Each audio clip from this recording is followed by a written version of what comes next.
So, guys, welcome to episode 49. This is third time lucky. If you joined us on the evening of the 72 review, you'd have known, or you'll know by now, that we've had some technical issues with our internet providers, and I think it's been dipping in and out for a lot of people.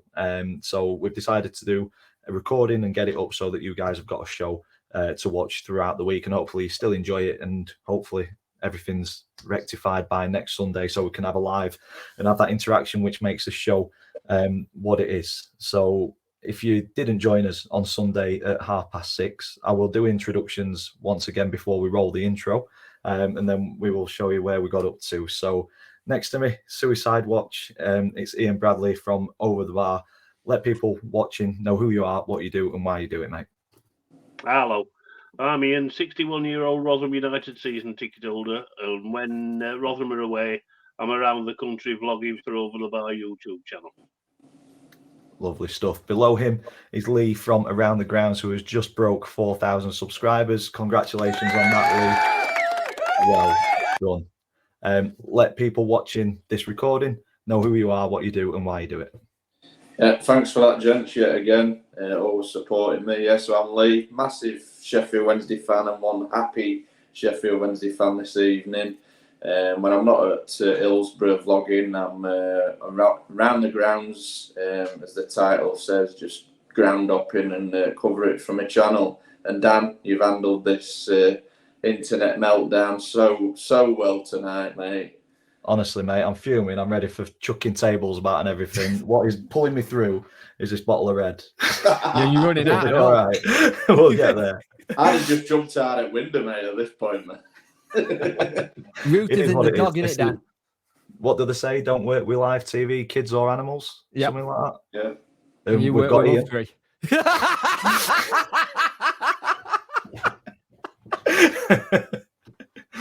I didn't say what you're worrying, did I? No, he didn't. No. Below me is Jake, Punk Chef 41. Let people know who you are, what you do, and why you do it, mate. This is a weird coincidence because two happy Sheffield Wednesday fans, they don't happen in twos, so maybe we might get 2 wins up this season, Lee? I'm Punk Chef 41. I do Sheffield Wednesday fan content. I also co-host a podcast called the Talking Wednesday Podcast. It's out every Tuesday with my co-host, Dirty Bots, and Worko have been on the channel. And yeah, just keep talking about Wednesday because why the hell not? Because I've got nothing else to do. Exactly that. Before we fully get into the show, let's roll the intro.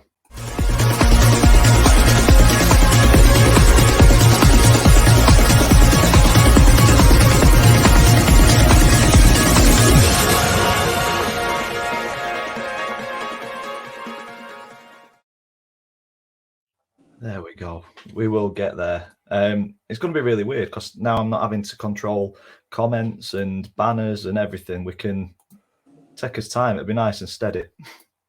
It says. I keep going to my phone to look at comments, but Yeah, I've literally done that. Gone. Oh, hang on. I can't believe nobody's interacting with us. Go on, guys. It's only turned the internet off.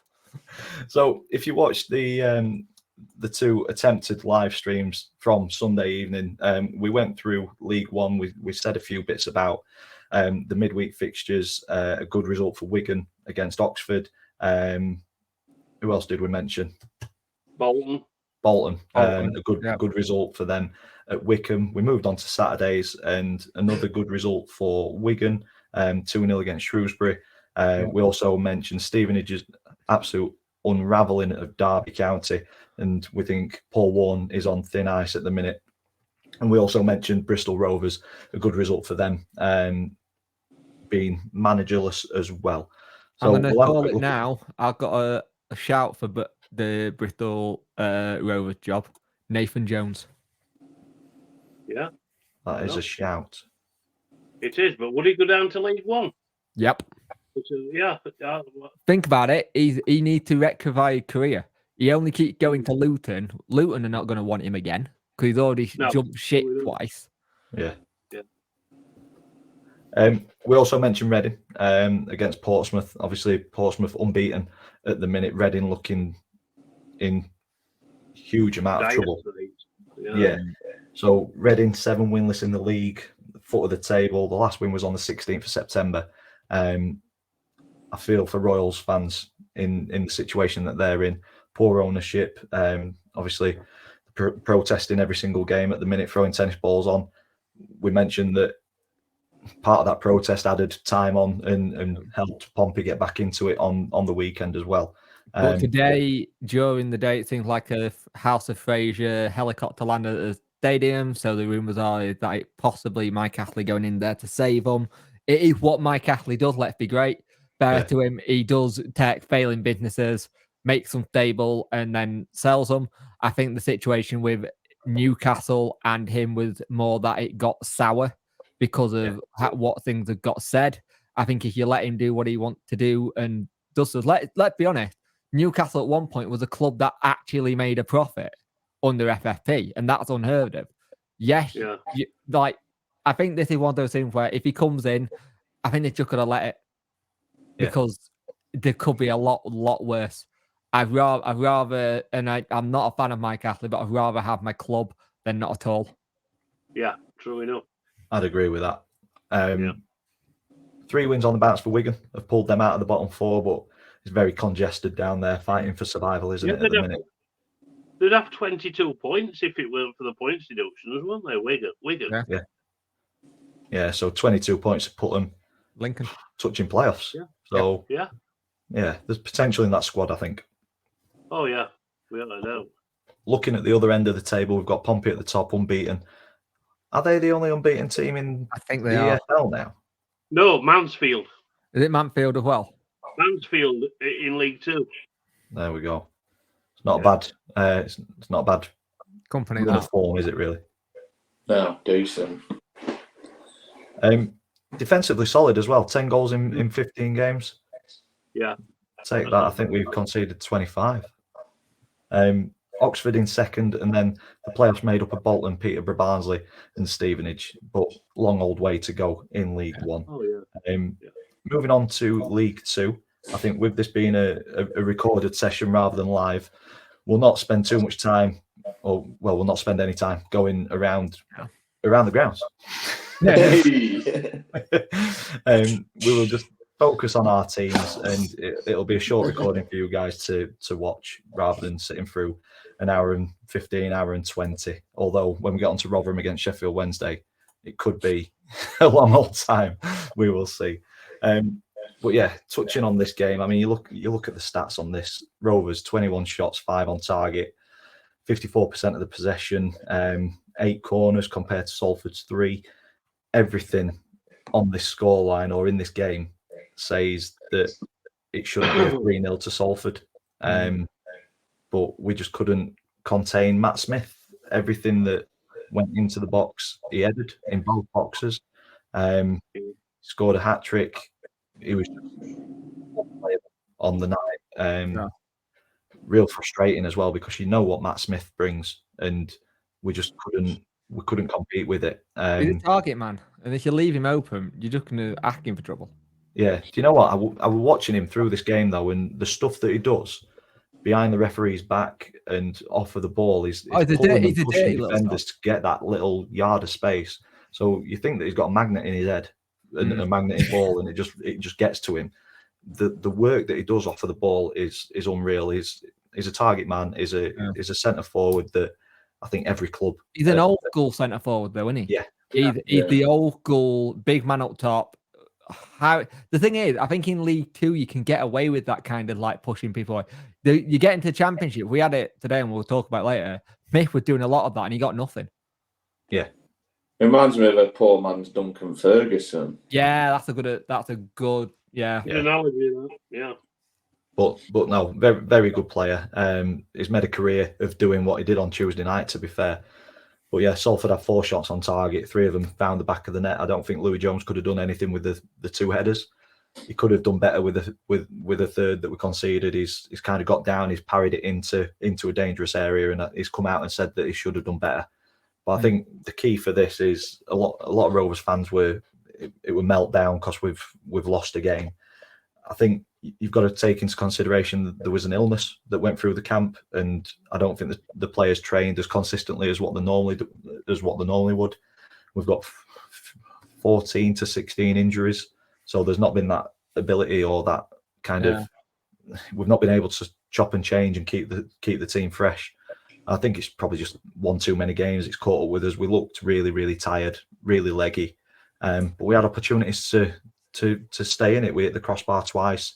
Cairns pulled off a really good save in the first half. So I think on any other given day, that little bit more sharpness, it could have been 3-3, 4-3. It could have been a really high scoring game. But unfortunately, we just couldn't quite get that edge in the final third defensively or the attacking third, and Salford capitalised on it. And I'd say we were good in between both boxes. Grant McCann said that, and I think is it the nail on the head. Salford did what they needed to do and got the 3 goals, got the reward, and went away with the 3 points. So can't really grumble. We just had to chalk it off and move on to the next one, and wanted a response and a bit of a bounce back on Saturday, which we will get to. But first, we will go to Notts County against Wrexham. Lee, you went to Notts County. Meadow Lane. Meadow Lane, yeah. Meadow Lane. 2 promoted teams, 2 teams that had an absolute titanic battle in the National League last season. 2 teams that Lee seemed to like following since he'd been doing National League. I think he covered these so many times last year. Yeah. And I touched on that in my intro.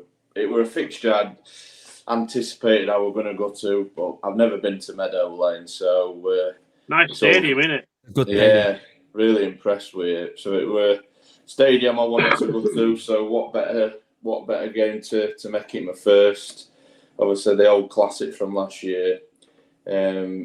Fans, firstly, absolutely unbelievable. Over 16,000 for League Two is absolutely incredible. But you don't hear anything about it, and that's what annoys me. This should be shouted from the rooftop that this is getting League Two like levels of. The thing is, I think every league should be applauded for whatever attendance it is. It shouldn't be just the Premiership and the Championship. It should be across the whole 92, and in the conference, because in the National League, because you don't get it, and you should. Yeah.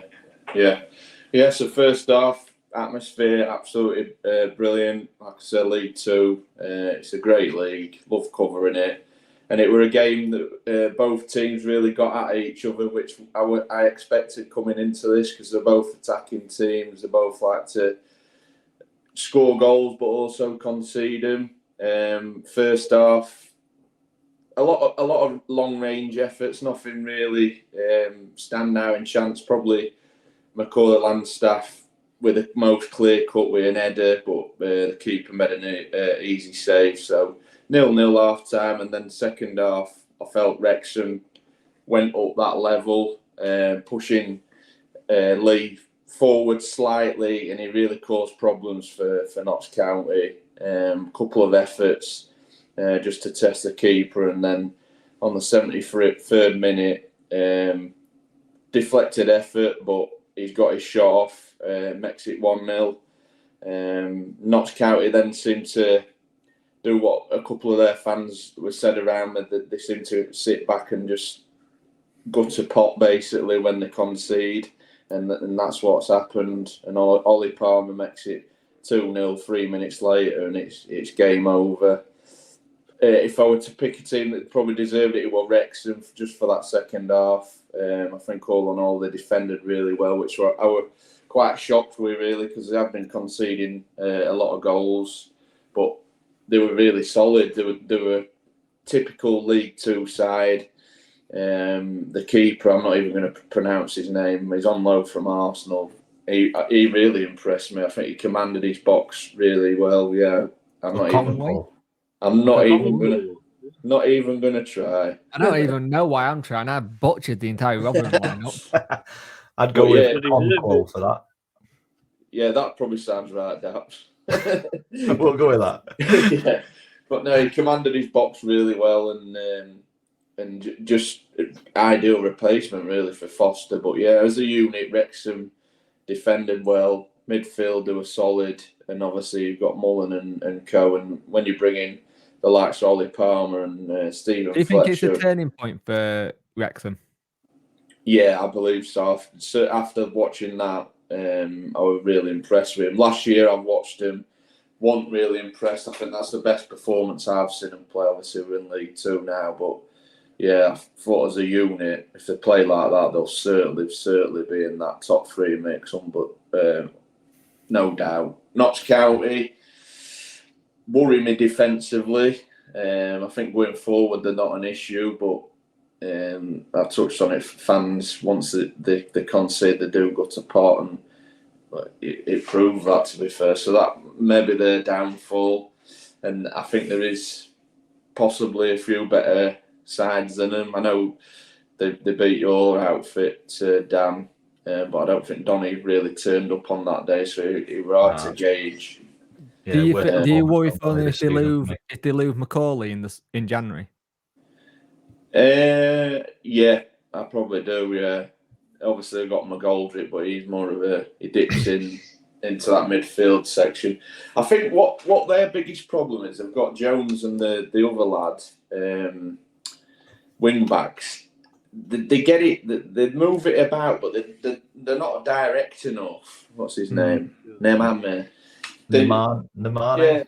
Yeah, they should use them more and get at them full backs, because that's where they cause the problems. And a couple of times they did, and then they just seem hesitant. And you kind of thought they would use that at home, well, just use that momentum with the crowd to just get forward.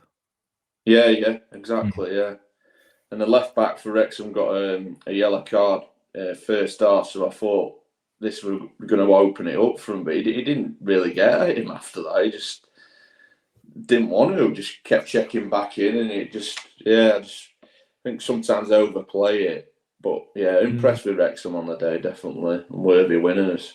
That infuriates me sometimes, though, when you know that player's on a yellow and the team don't drive at him, and you think that's why you're a not perfect doing opportunity to focus all your attacks down there, because he's on a tight Especially if line. you've got someone who's got like speed or some trickery. I mean, like, you've got someone on the bench who's a bit of a trickster. Put him on. Yeah, because it'll wind him up. He's absolutely rapid as well. So he just has to touch it and go. And it guaranteed he got a double yellow and sent off. But I just want to touch on a little story before this game, Notts County. I went to the Navy Bar, I think it's called. Got talking to a few Notts County fans. They introduced me to these 2 Dutch fellas and his partners, so there were 3 of them. Before COVID, they were going to Sheffield Wednesday v Notts Forest. That got canned, so they looked for the nearest game. It happened to be Notts County versus Eastleigh. Fell in love with Notts County, got the bug, and now they're still living in Holland, and now they've got a season ticket. Fly over to every single Notts County game. And I was literally blown away from that story, because that is just what football is. It's just they absolutely love it, and they've given these fly over for every game. Yeah, fly over for every game. Feyenoord fans, so they give me these stickers. Absolutely, honest to God, I'm still blown away from that story. It's just absolutely unbelievable. They must spend an absolute fortune, but they just love Notts County. It's madness, isn't it? Yeah, love stories like that. Wow. You've been around a few grounds at League Two level this season, Lee. How would you compare County and Wrexham to the teams that you've watched? I mean, you've watched Stockport, Gillingham, Rovers. Who else have you watched? Bradford, yeah. I went to Bradford early on. Probably from seeing that, I'd say I know Stockport got beat on that first day. Didn't play too well. Probably on that Wrexham, they're equipped for what the League Two is. I know you've got your big target man. As a unit, they're really sound. To be fair, I've not watched. I haven't watched Mansfield yet this year, so I'm interested to see what they're like. So obviously, Ian's touched on it. They're unbeaten, but yeah, probably out of the ones, Wrexham for me. Yeah, Mansfield. Didn't you say, Dan, that Mansfield were the best side you'd seen? Yeah, Mansfield are by far the best side that I've seen at our ground so far this season. Yeah. Do you know what? I didn't think much of Notts County, but I don't know if that's because I was so frustrated in the way that we approached the game and didn't put them under any pressure, that we just allowed them to kind of play in front of us. Yeah, I didn't see enough quality or ability to break us down. I know the beat us and comfortably beat us, but I just felt we were so far off it on that day that if we'd have actually been, I don't know, 10% better than what we were, we'd have put them under pressure. I think if you get in the faces of Notts County, I think they are beatable, and Wrexham proved that. They had the solid defensive line, and yeah, I get what you mean there, Dan. Definitely. Yeah. Well, that's the only reason that I didn't think much of Notts County, because we'd not, like I say, we didn't get in the faces, and I think we allowed them to play. But Mansfield looked really good when they came down to us. Yeah. On to our game this weekend before we move on to the Championship, or before we have a look at the table. Weird one, this. I felt like we played better on Tuesday night and we got tonked 3-0 than what we did on Saturday. And for me, this one, it was two poor teams lacking in sort of any energy, any quality. I think the stats show that 3 shots on target and for combined for the full 90 minutes. It wasn't a great advert for League Two football, unfortunately. But I'd take that every single game to the end of the season if we win 1-0 for every single one of them. But I think the second 45, I'd say Grimsby edged it. They looked like they wanted to take the game to Donny a little bit more. Definite penalty. I think Kyle Hurst coming on it's like a new signing. Having him back, has been injured for the majority of the season. So seeing him come back, he looked rusty, but he just gave us that little bit of pace to get in behind, and one through ball. He got in behind, got the wrong side or the right side of the defender for us, wrong side of the defender for Grimsby, tangle of legs, and for me it was a Stonewaller. Ironside stepped up, dispatched it like he has for the last couple of penalties. He's gone the same way, but he just beat the keeper for pace, power, accuracy. He had all 3, and keeper went the right way and just got nowhere near it. A good result. I think we needed it to get back on track, but there's not really much more I can say about this. You can see that we're a threadbare squad. You can see the players starting to come back, and I think that's vital now. Getting players back and getting them fit and match ready. We've got a full week's rest now before the FA Cup next week, so hopefully a couple more players come in, and the players that are starting to come back are a little bit fitter for next Saturday. But yeah, very happy to come away from that with 3 points, because I think probably a 0-0 would have been a fair result for both teams. But unfortunately, this spelled the end of Paul Hurst at Grimsby, and I thought it was really harsh the way that the way they've done that is horrible. Yeah, he deserves some respect for what he's done. No, yeah. he deserves some respect for what he'd done there, and the fact that they'd had to go back in, get off the ball, do it again, and say, lads, it's done. We're going in a car. You're going on coach. It's like that. Awful. I'm sorry. There's the ways of doing it. That's not the way you do it at all. Yeah, and I hope they got someone lined up to replace him, because he's going to be hard to replace. Yeah, he's done a lot for that football club, Paul Hurst. Yep. Yeah, it's just not quite happened for them this season, though, has it? Disrespect that. Yeah.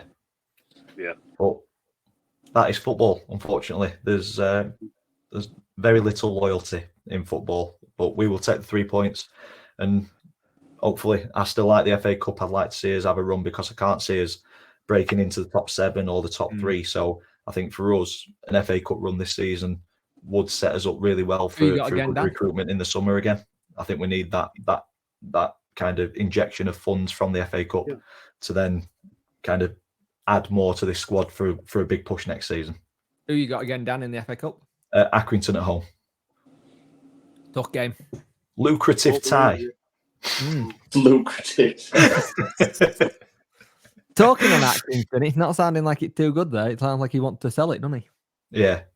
So a quick look at the table before we move on to the Championship and have half an hour or so in there. Sutton rock bottom with Tranmere 23rd, both on 10 points. Forest Green climbed out of the bottom 2 this weekend with a win. Grimsby just above those on 14 points. You can see with that run of form, you can kind of understand why they've decided that now is the time to relieve Paul Hurst of his duties. I just think the way they went about it was a bit shady. Colchester smashing the league like the fans said they would. Newport, Harrogate, and Doncaster in the I'm going to get absolutely hammered in the comments once again. I'm going to tag them all, Colchester. Moving to the top of the table, Stockport are just too good for this league at the minute. I've got a couple of points on those. 11 wins on the bounce across all competitions, and that's catapulted them from in and around where Donny were 10 games ago to top of the table. So it just shows at this level, you get a bit of consistency and a run, you're laughing. Interesting fact, guys, for the EFL clubs. Every team that is propping up the table are all embargoed. Yeah. Reading, Sutton, Wednesday. Oh. Wow. There we go. Facts that you didn't know you wanted or needed. I don't know. But you've got it. Yeah, now you've got them. It's up to you what you do with them. Cry. Not counting Wrexham in second and third. The playoffs made up of Mansfield, who Ian mentioned earlier, or in the live, I can't remember. It's been a very long evening. Are unbeaten, along with Portsmouth. Crewe, the entertainers of League Two, 35 goals scored, 25 conceded. Morecambe and Accrington make up the playoffs. So, and Morecambe done well. We all had them as strugglers, didn't we? Yeah. And look at where Gillingham are dropping. Yeah. So that brings League Two to an end. Let's move on to the Championship, where I bring in. Where are we? Let's start with positive news. Ian. Oh, Coventry game, yeah.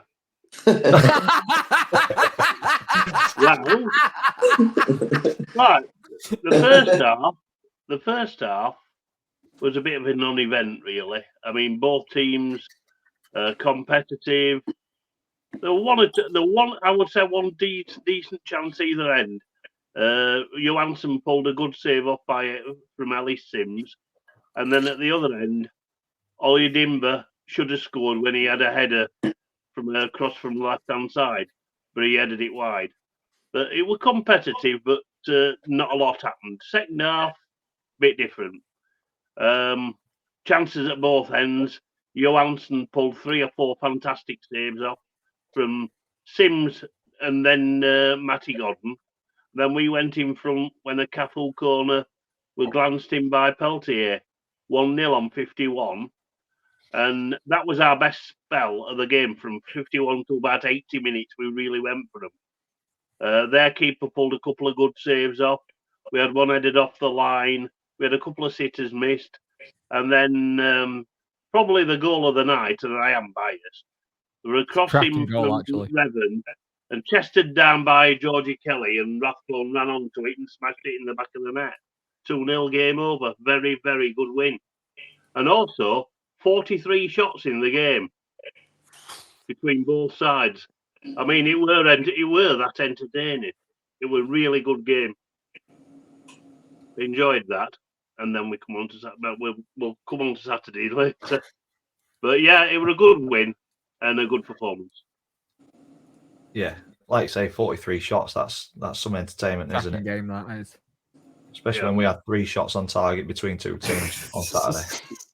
You've been spoiled there, Ian. On to Plymouth against Sheffield Wednesday. So we go from a positive result to a negative result.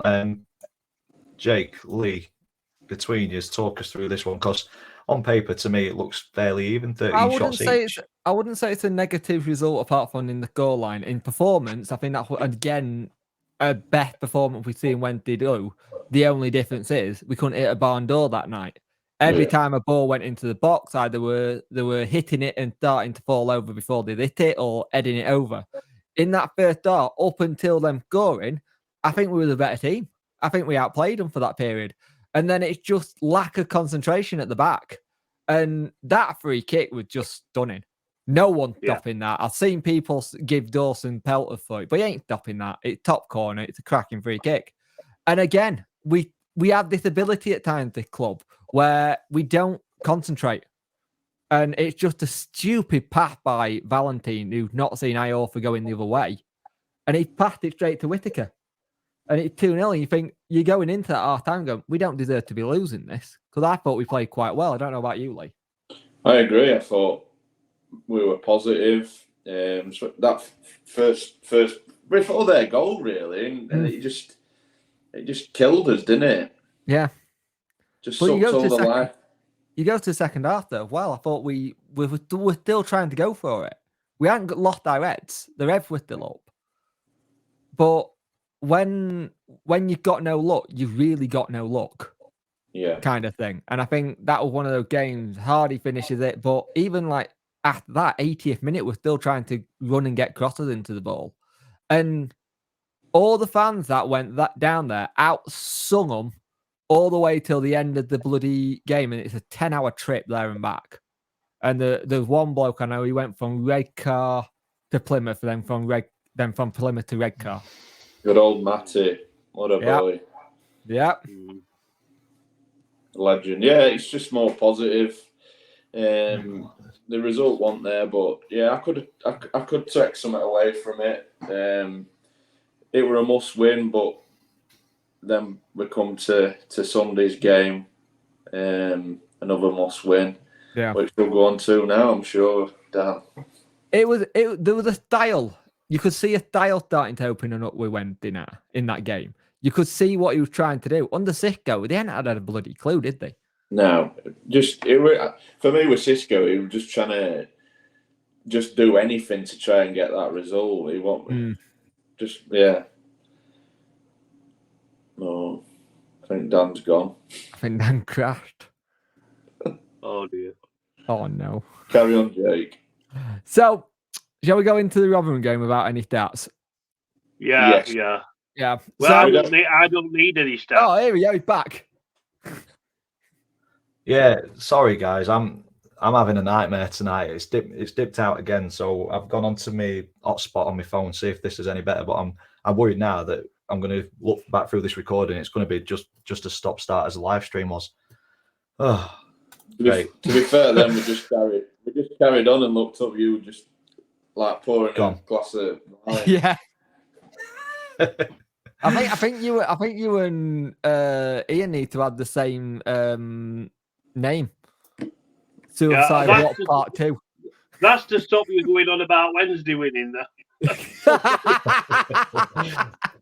Knew this were coming up, I think. Right, shall I start? Because if I get my rant out at way early, you two can. Hang on, Ian. Before you start, it's ready. It's ready for you. Fuck off. Oh.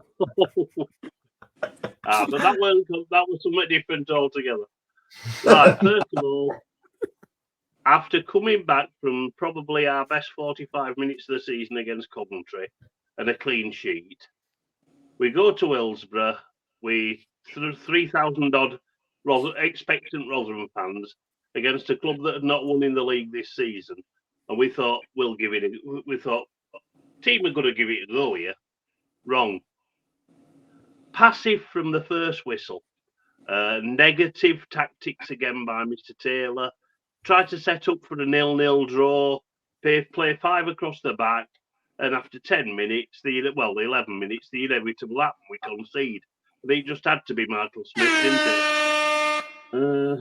It was a scruffy goal. It was a good save by Johansson, but he just palmed it out. And a mess. Morrison were in we're just playing spiders inside the goal area with his legs everywhere, and Smith just prodded it in from about a yard and a half. He didn't really have any power on it. He just got his toe on the end of it. Yeah, that's true. Yeah. So we thought, okay, right, just to settle down, we'll go again. Wrong again. Wednesday absolutely battered us. Completely battered us. I mean, it said possession 59-41. It just looked much more. Wednesday were just on the front foot, first to every ball, first to every second ball, and the inevitable happened on 36 when Wednesday scored again. Another scruffy goal, really. Not defended properly. Crossing from the right, just bypassed both of our centre backs, and Smith had a tap-in. I think what makes that goal worth for you guys is it was in front of your own fans, and Smith had a field day with that. So did Bannon, so did Windass. Luckily, I weren't there, but Wednesday should have had probably 3 or 4 more. Windass himself missed a really, really good chance, as did Byers. And for once, I don't say this very often, but our keeper, Victor Johansson, looked a bit dodgy during that spell. I mean, he came for a cross and completely dropped the ball. He wiped one of your own players out as well. Yeah, I think he did, yeah. I just think it was just panic stations by the entire team at that time. From Wednesday scoring to half time, we just never had a kick. Wednesday were just demolished us.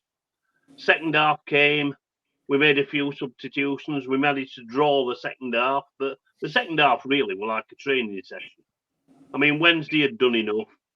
They knew that we couldn't lay a glove on them. In fact, our iFollow commentator said that Wednesday could have put a wheelie bin in goal and we wouldn't have got anywhere near it. Was there also the bit of commentary like what are we doing when we can't even pass our own player from 10 yards? Yeah, that's right. Yeah, I sent Dan the thing about that. Yeah. And our commentators told it how it was. We were absolutely appalled. They were as appalled as the fans were. Me, I like to give a manager a good crack at it. But even Matt Taylor's lost me now, because it's all right being half decent at home, but when he sets up in every single away game for a 0-0 draw, and he's that passive, that defensive, and when we, as we normally always do, concede in the first half hour, there just doesn't seem to be any plan B. I mean, we did equalise at Southampton and got a point, which was an exceptionally good point. But that's the exception rather than the rule. We normally go behind in the first half hour, and then it's damage limitation, as it was today. And for a proud Rotherham fan, going down at Wednesday like a whimper, like we did today, it's just not acceptable. I mean, I think if he has a negative result against QPR, I think Tony Stewart will be showing him the door, if not before. Yeah, I think the QPR game might be the one that Brexit's back, maybe. Maybe could be worse, though. You tonked us 6-0 when we were at our lowest, so 2-0's not bad. Yeah, but it was a 2-0 massacre, Dan. Yeah. Especially first half, it was a 2-0 massacre, and it's unacceptable. I mean, if we go down 2-0, even at Wednesday, if we go down 2-0 at Wednesday, but we show fight, we show heart, we show commitment, there were none of that. It was as though all our team couldn't be arsed. It's like they used up all their energy in midweek. Yeah. Possibly because, I mean, we had to grind that out. We had to work hard. But having said that, the professional footballers, I mean, if we have to do 90 minutes work twice a week, come on. I've worked too much if I do 90 minutes work twice a week. I don't do any of that now. But yeah, we've said it time and time again, all of us on our teams on this show, that the minimum expectation is effort, and especially in a derby, that should be a non-negotiable. There was no effort at all. They were going through the motions. Yeah, what I didn't see and surprised me from Rotherham, there were no meaty tackles. No, we did that a lot.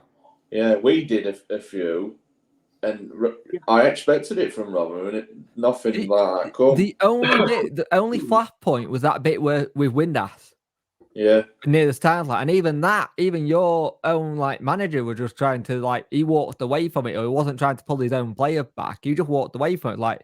If one of those situations happened at the flat point, the manager was pulling it away, and you could see Danny, our manager, was getting players to pull it back, and Michael Smith was trying to be peacemaker in the middle because he knows them all. But they were all it didn't feel like a derby. No, I agree there, Jake. I agree. It felt like just another game, and that's what I find so unacceptable. Because to the fans, it's not just another game. It means that little bit more. It's cup final, isn't it? Yeah. And we froze on the day. We absolutely froze. Yeah. And well, congratulations to Wednesday. We made them look like Barcelona, but there you go. They did the job and they played really well. They played really well. Mate, I'm surprised how gracious in defeat you've been, because I'd have been effing and blinding, I'd have been fuming, phone had been all over the shop. Yeah. He had that before he did the show. My laptop nearly went through window when second goal went in, I'm telling you. Had a bit of time to calm down then. Yeah. So from a Rotherham's perspective, or Rotherham fans' perspective, on a poor day at the office, we'll move on to Lee and Jake. So first win of the season, that must be a huge weight off the shoulders. Question to you to ask before you go into the game in a little bit more detail. Do you think this will be a League One fixture next season still, regardless of this result, or do you think this will be the kind of the springboard to start your season off? You go first, Lee. Oh, mate. No, I think it'll be a springboard.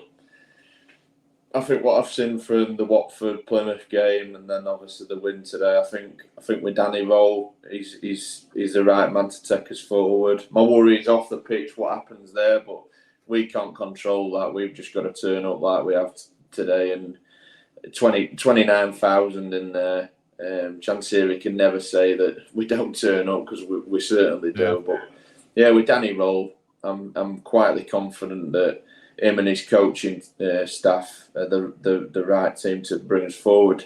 We can see the shape and style of play now, and that's all I wanted to see. With Chisco, I didn't see it. We were just headless chickens type thing. So yeah, I'm really. I was even confident coming into this one, to be fair. And the last time I was really that confident was probably before the Peterborough game. Type thing. So yeah, good feeling for me from being a Wednesday fan. Jake, has Danny Roll got Wednesday on a roll? I'm Yeah, not apologising for that as well. The thing is, he's done something what happened in 5 days at the club when you have Watford. There's a style of play, there's an identity, you can see the high press, you can see him getting back to defend. It's not great defending at times, but I think you're seeing the building blocks of what he wants to do. On the Sixth go, it's committed. It's commitment. Yeah. You can see the fight in the players. Yeah. If anyone watched us this season, even if it's a guy game, there wasn't that until 3 games ago. It wasn't there. Everyone just seemed like they were done. And he's already got us playing a certain way. It's going to sound cliche. It's very German. I know he's a German manager. It's very German football tactics, which work well in this league. Because if you press high in this league and you're able to get in people's faces, I think midweek, the one person we missed in that game was Callum Patterson. Patterson in this game, he was all over the place. Yeah, played well. And I think he will actually turn this around. But I'm not going to go overboard, but one game at a time. But we're starting to see the startings of something that looks decent. My only concern is if we go on a little bit of a run from now, is that pecky international break in the middle where you kill your momentum. But it gives there's another one in November, isn't there? Yeah. There's another one. Yeah. But it gives him another 2 weeks on the training pitch, which he didn't get when he got brought in. Yeah. I think I noticed Big Mambo Mondo 5, whatever his name is, Diaby. He looked better today. Yeah, and he made a block tackle, and all of them were like, proper, they were all G'ing them up, weren't they? Yeah, I've not seen that for some time, and it was pleasing to see. And Danny's, you can see he's proactive on a touchline. He's getting him to press. He's very animated if it don't go his way as well. It's actually really funny watching him. You know what? You know when you see Pep, he's all over the place, and you see Arteta. It's that, and we ain't seen that in years because Moore didn't do it. Sicko just walked around like he was prowling the place. And the thing Still is, didn't know what day of week it was. he was still trying to figure out. He was still trying to figure out what the difference between a cobbler or a bat was. He couldn't figure out the bloody order at Breed sandwich. I think the thing is, what you got in this is the one player, and for me, he should have been man of the match. It should have been Smith. Anthony Masaba had the entire Rotherham team on toast. Whenever he had there was a bit to death of him. Yeah, in the first half, there was a bit where he had 3 players around him, and he spanned them all, and he was gone. Yeah. And we only paid $1 million for him, and it started to look like a bit of a bargain. He played really good football. He got a couple of shots off. His decision-making worked, but you put that with a Winder. You put that with Bannon, who got the vision. Byers, who got the vision for a pass. You know what? This is his team. And he also played an actual left back at left back with James. And James he didn't put a foot wrong. No. And I think this is the thing. This is his team lineup now. I think he found his first team. It's this with bits of people coming in. And I think I think with this, he got something to build on now. It works. Like I've been saying since start of season, even under Sicko, Smith should be playing. He's the right player to play in this system. You've got Patterson and James on the other side. Well, Patterson just gets in your face. He don't care. So is Patterson kind of filling in as a right wing back? Yeah. But how much did Damakai Orfa run forward today? He did that kind of Dev Walker role of marauding forward. And you're like, you look up and you go, what the hell are you doing there? He won a free kick in second half. And I thought it was Masaba. It wasn't. It was him. Like, why are you up there?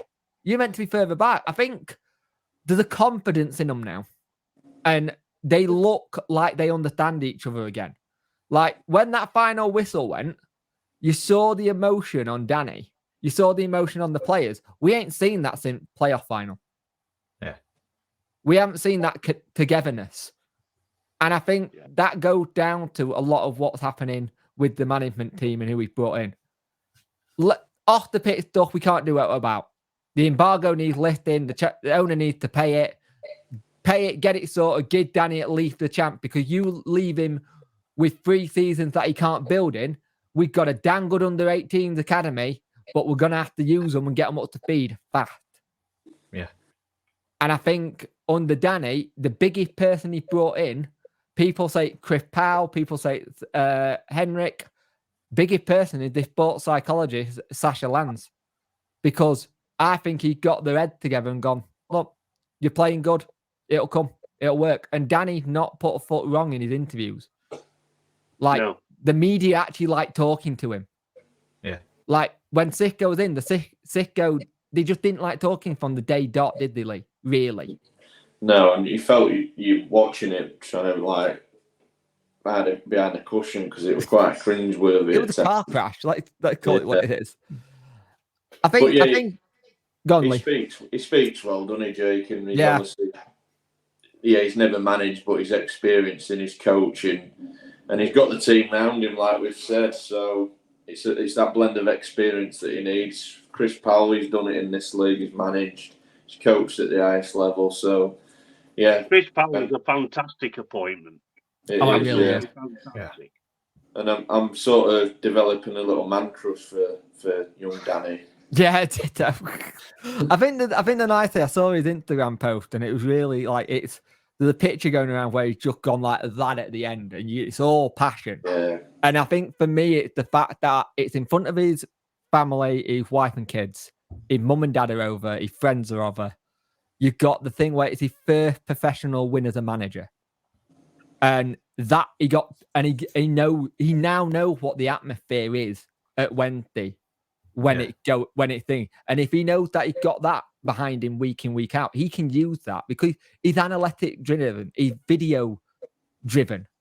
You put that on, or you pay the playoff game, whatever. That's the motivation all these players need. I'd agree with that. Have we done there? There's only one other club that hasn't got a win in the whole of 92. Oh, we done Ian's absolutely hating this, isn't he? Let's wrap it up, boys. Come on.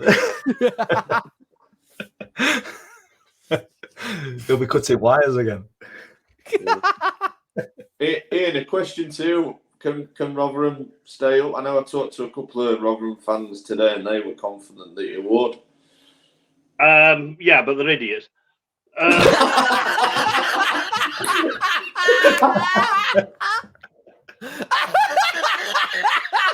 We don't. I mean, remember, I've been watching them 50 odd years.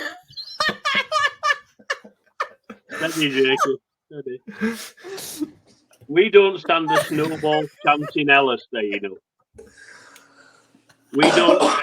If we I'd change my opinion if we went away from home and put a performance in, but we never do. We go there, hoping for a 0-0 draw and get beat. I mean, we've got 1 point away from home. We have got absolutely no chance. We've got. I mean, we've had Leicester, we nearly beat Leicester. We nearly got something against Leicester. We beat Norwich, and we beat Coventry, and we'll beat a few more at home. I'm convinced we will. We'll beat a few more clubs at home, but away from home, we're absolutely pathetic.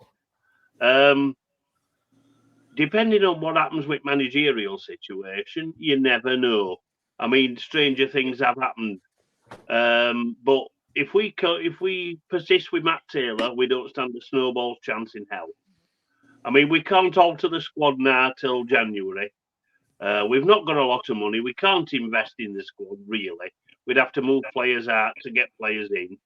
Yeah. No, it's going to be League One for us. And I embrace it in a way because at least we're more competitive in that division than we are in the Championship. So you never know. You might get Paul Warne back. Yeah, I wouldn't want him back, to be honest. I wouldn't want him back. And I think a lot of Millers fans would tell you the same. We don't want his style of football back. We want a manager that can play expansive, attacking football. And the last two managers haven't done that. Yeah. In fact, I mean, Steve Evans didn't even do that. He just played the percentages. I mean, and it were awful to watch. But it'd be nice to go to watch a Rotherham game where Rotherham tries to play nice attacking football. I mean, we've got the players to do it. We've got one or two players that can play that style of football. But our manager doesn't want us to do that. He just wants us to... I don't know. I've just had enough with him, to be honest. I've had enough with Matt Taylor, and I think the sooner we get rid of him, the better. I've said it. I know of a manager who plays good attacking football, but you're not allowed him, and that'd be Grant McCann. Yeah, true enough. He's doing a good job at Donny, and I'm glad they've persevered with him. Yeah, that's it. Yeah. But yeah, we will round this video off, this recording, and then I can get it up. Looking at the table, Sheffield Wednesday still bottom, but it looks a lot better with that win, doesn't it? 6 points on the board. Rotherham and QPR just above you on 8 and 9 points. There's a big old gap to Huddersfield, but they're looking dreadful at the minute under Darren Moore. It's either draws or massive defeats, isn't it? I'm speaking to a Huddersfield fan. He said he wants him gone. Wants him sacked. I mean, the 3 defeats that they've got since Darren Moore came in: 4-1 against Birmingham, 4-0 against Cardiff, and then 4-1 on Saturday against Leeds. It's damaging results, isn't it? Goals, isn't it? But that Somerville for Leeds, what a player he is! Unreal. Moving to the top of the table, Leicester, far too good for this league. I think they're going up. They're up. Yeah. Ipswich, a prime example on what to do coming from League One, going into the Championship. You've got to build a very good squad. From second to third is insane. Yeah. But I think you look at the comparison between kind of Sheffield Wednesday, Plymouth and Ipswich. They've built on it. They've kind of stayed on that crest of a wave, haven't they? And really pushed forward. And they built a squad that was far too good for League One, but capable of doing bits in the Championship, and it's showing now, isn't it? Yeah. Look at Cardiff. Yeah, Cardiff have turned it around all of a sudden. Wow. I think you said at the start of the season that your mate were quite quietly confident, didn't you, Lee? He was confident that they wouldn't go down, and I don't think he thought of seeing there. Yeah, he weren't quite this confident. No, he definitely wasn't this confident. He thought they'd be probably mid-table. Yeah. But yeah, fair play to them. Look at where Middlesbrough are now. Well, a couple of wins, and it's that's the thing. That's what I've always said to people, even when it's been looking. A couple of wins in the league, and you do get out of it. You do get out of that little area where you in. Because Preston were up there, now they dropped a little bit. Yeah, they have. Yeah. I mean, if we beat QPR on Saturday, it'll look a whole lot rosier again. Yeah. But yeah, all it takes is a couple of wins, boys, isn't it? Yeah. Yeah. Lovely stuff. I mean, we've got QPR on home, then we've got Watford away, and then we've got Leeds at home. Oh God. Jesus. Easy run, mate. Easy run. Yeah. So before we finish the video off, we will bring up the predictions. So looking at the table, not a good set of predictions from this week. A lot of red in there, a couple of green, couple of yellow as well. The table changed. MTFC is now top. Neil's dropped to second. We've got Liam and Bailey who've moved up to third and fourth. Ian and myself have dropped down. Jake, you moved up to seventh. Lee's dropped down to eighth. Then we've got Adam in ninth. Lewis in 10th, who's moved up. Christian has stayed the same in 11th. ATID's dropped to 12th. And then everybody stayed the same from 13th down to 20th. And it goes well done, Jakey, by getting correct score. Thank you. Yeah, smashed it. Lizzie, Burton, Jonathan, John, Worko, Abaddon, Charlie. And then a new addition. Is it Lolo de Wednesday? Yeah. We'll go with that. That's how you say it. Predictions for next week. I will get the lads' predictions in the chat, and if I get everybody's predictions in, we'll do it. If I don't, because it's a recording, we'll just move on to next week when we do it live again. We're going to go with Bristol City versus Sheffield Wednesday, Rotherham versus QPR, Crewe against Derby in the FA Cup, Doncaster against Accrington in the FA Cup, and Reading against MK Dons in the FA Cup. So I will send the message out on the chat to all of these guys. And hopefully you guys watching on this recording will see it and hopefully get your predictions in. If I don't get everybody's predictions in, I'll skip on to next week. So that brings us to the end of this recording and this show. It's been an absolute nightmare of an evening, but the bottle of wine's gone. So it's not been too bad.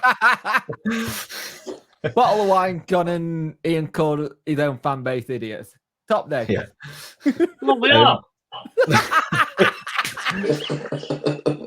He's unplugging it again. But I'm hoping that this recording's been okay and it's not dipped in and out. If it has, I am so sorry. Can't really control the internet connection. Hopefully it's fixed and running smoothly by next week. Obviously, if you have stuck with us, thank you so much. Subscribe to Over the Bar, Around the Grounds, and Punk Chef 41, and subscribe to me as well. We'll go around the screen. Any final words? We'll start with Ian. Therapeutic. Not as enjoyable as normal because of the problems, but there you go. But yeah we'll hang in there. That's it. We've had a therapy session, even if the community hasn't been able to comment on it at the same time. Lee, any final words, mate? No, just an happy Wednesday fan. 2-0 against Rotherham. Yeah, all right. Happy Sunday. Jake, any final words before we finish this off, mate? Michael Smith doing what he does at Hill, but like he's always done in the past. You know, he scored 2 goals in a Wednesday Rotherham match for the 3rd successive season. You knew that was going to do. You knew that was going to set him off. He's going to punch that wall in a minute. Right, I have thoroughly enjoyed this therapy session. Like Ian said, it's not been quite as enjoyable as every other week because we've had the technical issues. I'm really hoping that this recording's been okay. If it has, it will get uploaded. If not, God knows what we're going to do with it. But it's been a therapy session for us 4. Yeah. Like I say, hopefully we're back running smoothly next week, and you guys can interact with it. But yeah, subscribe to all of us. Like on the video if it has been okay. Comments in the section down below. And all that's left for me to say is thank you for watching, and we will hopefully see you in the next one.